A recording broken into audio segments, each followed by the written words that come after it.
Okay, so what is the white sniper?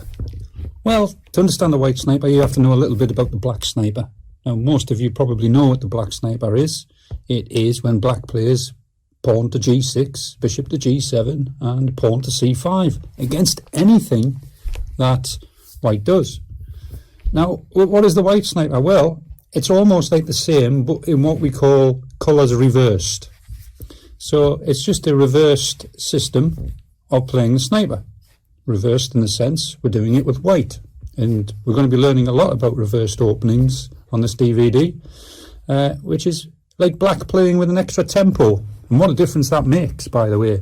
And it's probably the most fertile ground for development in chess, playing reversed systems. Now, playing the reversed sniper, obviously, gives a lot of benefits. So let's have a look what the white sniper is. So we go g3, bishop g2, and c4. So I deliberately haven't played any black moves there, because this is what the white sniper is. The bishop is deployed like a sniper on the light squares this time. Obviously, if it was black, it would be on the black squares. And we will see that there's a huge light square strategy is going to be going on for white in the white sniper. So that is the white sniper in a nutshell. Let's have a look at some of the different ways that you can deploy your white sniper. Well, first of all, you can play g3. And then whatever black does on the first move. And then on the second move, we can play bishop g2 and c4. So that's one way. And that's what I call the pure sniper. That is the pure sniper way to play. There's also another way that you can play.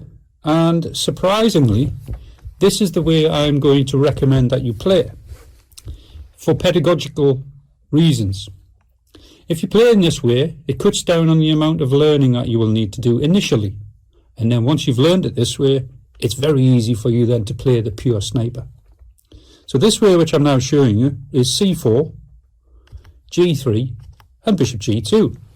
So some of you might be thinking, well, that's just in English. Well, it is in English, but it's in English with a fianchetto. And not only that, it's not really in English. It's actually a reverse dragon. It's not a reverse dragon. It's a reversed accelerated dragon. And that's what the white sniper is in a nutshell, except we normally go through the move order 1g3, but as I've explained, that we're going to learn it through the move 1c4 to cut down on your initial learning.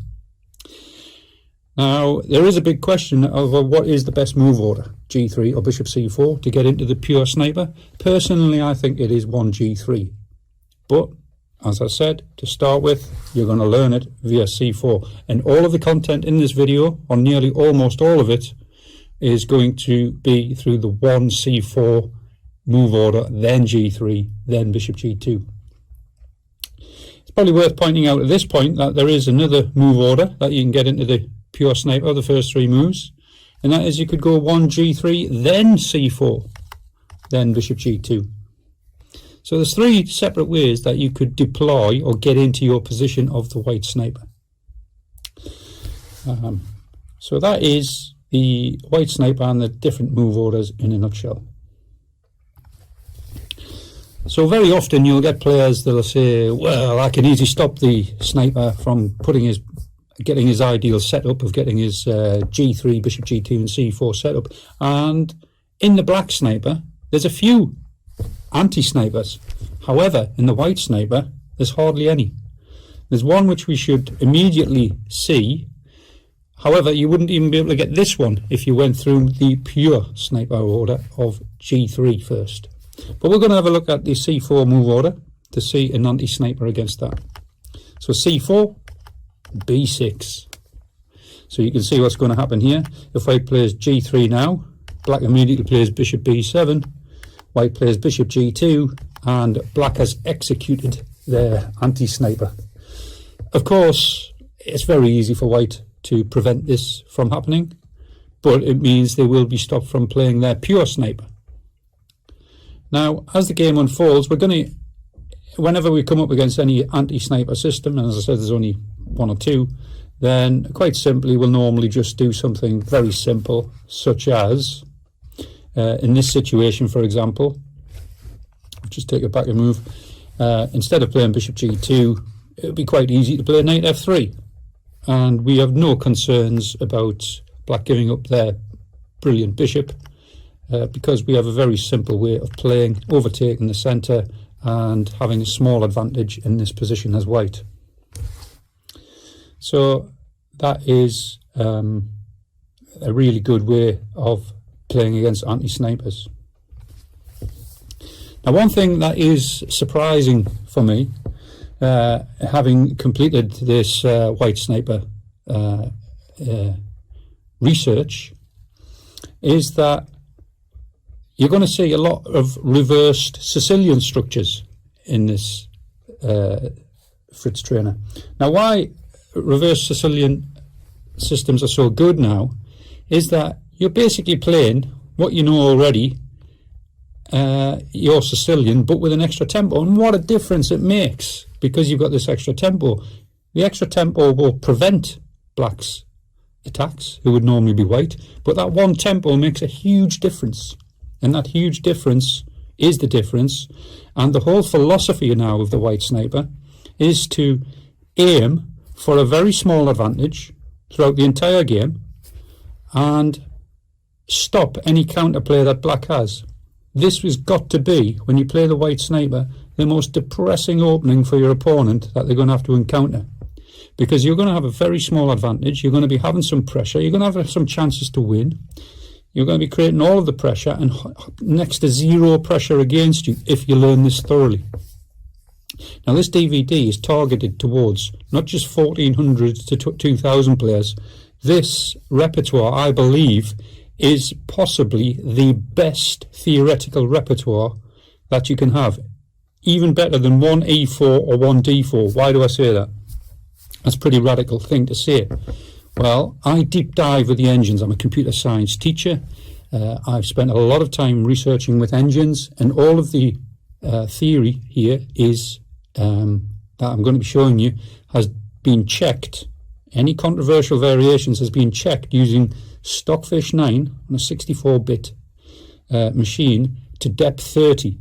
Now, I invested in one of the top laptop computers that money can buy to be able to get me on an i7 processor on an 8th core generation to get to depth 30 very quickly. Now, assessments and Stockfish are fantastic once they get to depth 30. So, better than any Grandmaster opinion in general. You get the odd anomaly, but generally speaking, it's like having a super duper Grandmaster sitting next to you. So, this is a big part of the white sniper philosophy, pedagogical approach. Keep a very small advantage, stop any counterplay, give yourself some realistic prospects with some very easy pattern delivery. So this is one of the key patterns that you're about to see, and you're going to love this. Because one of the most popular openings when I teach juniors, everybody knows what the Sicilian dragon is. It's a colourful name. People think that it's got something to do with a mythological creature, although technically it's meant to be named after the Drakida star complex. But anyway, it conjures up this fantastic imagery, which is partially how I came up with the name of the sniper. I think it's important to have good naming conventions. And, you know, it sparks up the imagination.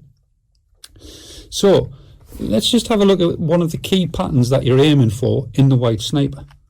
Well, as we've discussed, there's the white sniper into position. There he is. He's lying in the snow. He's hiding on the light squares. He's getting ready to snipe from his little mound in the snow, and he's about to start shooting on the light squares. Now, but suddenly it transposes after 2 or 3 moves. We go into a typical Sicilian dragon structure with colours reversed. Now, the colours reversed thing, I said this to my juniors, and then they said, why don't you call it flipped? Colours flipped. And I was like, yeah, that probably makes a bit more sense. But in chess literature, we generally call it reversed. So, we now have a white Sicilian dragon. Now, there's a mythological creature. Has anybody ever seen one? Maybe I'm going to start designing a white dragon in the future, because the white dragon sounds quite divinely mystical to me.